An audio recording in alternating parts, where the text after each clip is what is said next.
అందరికీ నమస్తే అండి. సో నేను ఎక్కడ ఏ పరిస్థితిలో ఉన్నా సరే టైంకి కంటెంట్ వీడియో ఇస్తాను, వ్యాలిడ్ కంటెంట్. సో మీకు అందరికీ తెలుసు, ఇప్పుడు ఎలక్షన్ సీజన్ కాబట్టి నేను కొంచెం ఎక్కువ జర్నీస్ చేయాల్సి రావచ్చు. అలాగే మా వీడియో ఎడిటర్ లేడు, ఆయనకు కూడా మ్యారేజ్. సో ఆయన ఒక 10 రోజులు లీవ్ పెట్టాడు. వీడియో ఎడిటింగ్స్, థంబ్నెయిల్స్ కూడా ఉండకపోవచ్చు, మేబీ ఒక 10 రోజుల పాటు. థంబ్నెయిల్స్ ఉన్నా లేకపోయినా మన ఛానల్ని చూస్తున్నారు. చాలా యూట్యూబ్ ఛానల్స్కి థంబ్నెయిల్సే మెయిన్, కానీ మన ఛానల్కి నిన్నటి నుంచి థంబ్నెయిల్స్ లేకుండానే వీడియోస్ పోస్ట్ చేస్తున్నాం. సో అదంతా కూడా మీ ఆదరాభిమానాల వల్లే సాధ్యం. థంబ్నెయిల్స్ లేకుండా వీడియో పోస్ట్ చేయడం అంటే మామూలు విషయం కాదు. మీ మీద నమ్మకం, నా మీద మీకు నమ్మకం.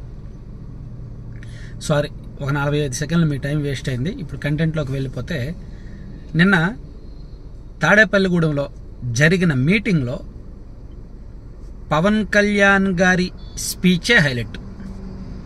పవన్ కళ్యాణ్ గారు ఇచ్చిన వార్నింగ్లు, ఆయన చేసిన కొన్ని వైరల్ కామెంట్స్ ఇప్పుడు రాష్ట్ర వ్యాప్తంగా పొలిటికల్ సర్కిల్స్లో ఏంటి, పవన్ కళ్యాణ్ గారు ఎందుకు అలా మాట్లాడారు, పవన్ కళ్యాణ్ గారు అంత ఆవేశపూరితంగా ఎందుకు మాట్లాడారు, పవన్ కళ్యాణ్ గారు అంత అంటే జగన్ అంటే విద్వేషాన్ని పవన్ కళ్యాణ్ గారు నఖశిఖ పర్యంతం పూసుకున్నారనమాట. నఖశిఖ పర్యంతం, శిఖ అంటే తెలుసు కదా, శిఖరం అంటే ఇది. నఖ అంటే కాలి గోరు నుంచి తల వెంట్రుక వరకు, అంటే ఒళ్ళంతా జగన్మోహన్ రెడ్డి గారు అంటే వ్యతిరేకత పూసుకున్నారనమాట. ఎందుకంత వ్యతిరేకం జగన్మోహన్ రెడ్డి గారు అంటే? పవన్ కళ్యాణ్ గారు ఆస్తులు ఏమన్నా జగన్మోహన్ రెడ్డి గారు కొట్టేలేదే? పవన్ కళ్యాణ్ గారిని లేదా పర్సనల్గా ఏమీ టార్గెట్ చేయలేదే.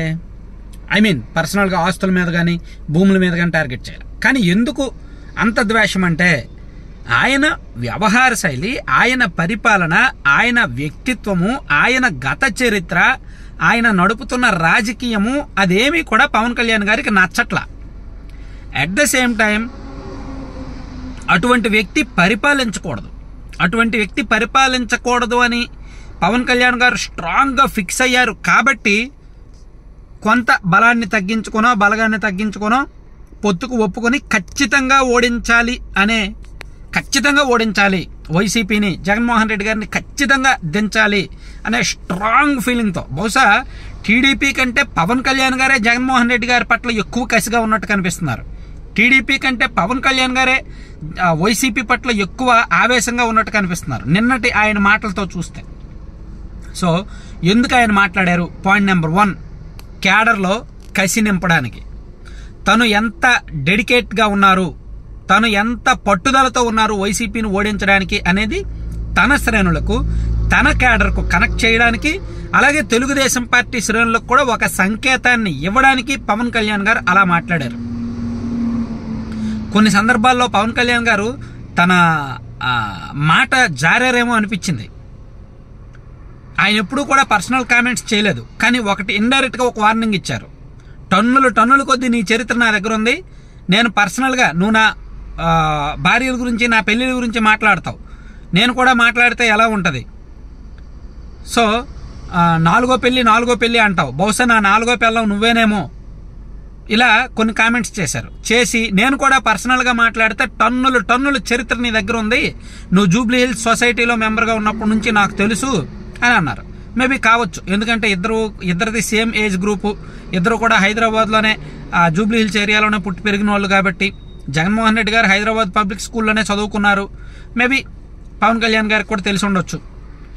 అలాగే పవన్ కళ్యాణ్ గారు చాలా విషయాలు మాట్లాడారు. పొత్తులో 24 సీట్ల ఎందుకు తీసుకున్నారు, అందుకు కారణాలేంటి, జగన్మోహన్ రెడ్డి గారు అంటే ఎందుకు పడదు, వైసీపీని ఎందుకు దించేయాలి, వైసీపీని ఎందుకు మళ్ళీ గెలిపించకూడదు అని మాట్లాడుతూ తన శ్రేణులకు చంద్రబాబు గారి పట్ల మరింత గౌరవాన్ని పెంచారు. యాక్చువల్లీ ఒక వైసీపీ వాడే కొన్ని పదాలు, కమ్మ మీడియా, ఎల్లో మీడియా, అలాగే చంద్రబాబు నాయుడు గారిని కించపరుస్తూ వైసీపీ కొన్ని పదాలు వాడుతుంది. వాటిని జనసేన పార్టీ వాళ్ళు కూడా అప్పుడప్పుడు వాడుతూ ఉంటారు సోషల్ మీడియాలో.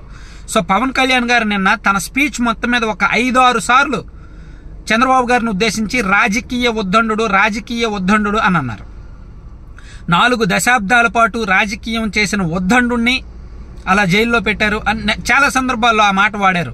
రాజకీయ ఉద్దండు అతన్ని పట్టుకుని అలా చేశారని. సో అంటే తెలుగుదేశం పార్టీ పట్ల చంద్రబాబు గారి పట్ల తనకున్న అభిమానాన్ని, తను ఎంతగా ఆ పార్టీతో స్నేహం కోరుకుంటున్నారు అనే అంశాన్ని పవన్ కళ్యాణ్ గారు చాలా స్పష్టంగా నిన్న మీటింగ్లో చెప్పారు. సో ఓవరాల్గా పవన్ కళ్యాణ్ గారు నిన్న వాడిన కొన్ని పదాలు, నిన్న చేసిన కామెంట్స్ వ్యూహాత్మకం, చాలా ప్లాన్డ్గా చేశారు. అఫ్ కోర్స్ ఆయన ఆవేశంగా మాట్లాడినట్టు అనిపించవచ్చు, ఆయన తన ఎమోషన్స్ని కోల్పోయారు అని అనిపించవచ్చు, ఆయన కొన్ని మాటలు జారారు అని అనిపించవచ్చు. కానీ ఒక వ్యూహం ప్రకారం, ఒక టార్గెట్ ప్రకారం ఆయన అనుకున్నది డెలివరీ చేసే ఉద్దేశంతోనే ఆయన అలా మాట్లాడారు. అందుకే ఇప్పుడు ఆయన ప్రతి కామెంట్ వైరల్ అవుతోంది. వైసీపీ సోషల్ మీడియాలోనూ వైసీపీ నాయకులు పొద్దున నుంచి పవన్ కళ్యాణ్ గారినే కామెంట్ చేస్తున్నారు. పైగా పవన్ కళ్యాణ్ గారు గతంలో ఎప్పుడు పెద్దిరెడ్డి గారిని కామెంట్ చేయాలి, అలాంటిది నిన్న 5 రెడ్డిల్లో పెద్దిరెడ్డి గారిని కూడా కలిపారు పవన్ కళ్యాణ్ గారు. సో మొత్తానికి ఆ కామెంట్స్, ఆ స్పీచ్ మరో 4-5 రోజుల పాటు వైరల్గానే ఉండే అవకాశం ఉంది. సో పవన్ కళ్యాణ్ గారి నెక్స్ట్ స్పీచ్లు కూడా, రాజకీయ ప్రచార స్పీచ్లు కూడా ఇలాగే ఉండబోతున్నాయి అనేది మనకు స్పష్టం. Thank you.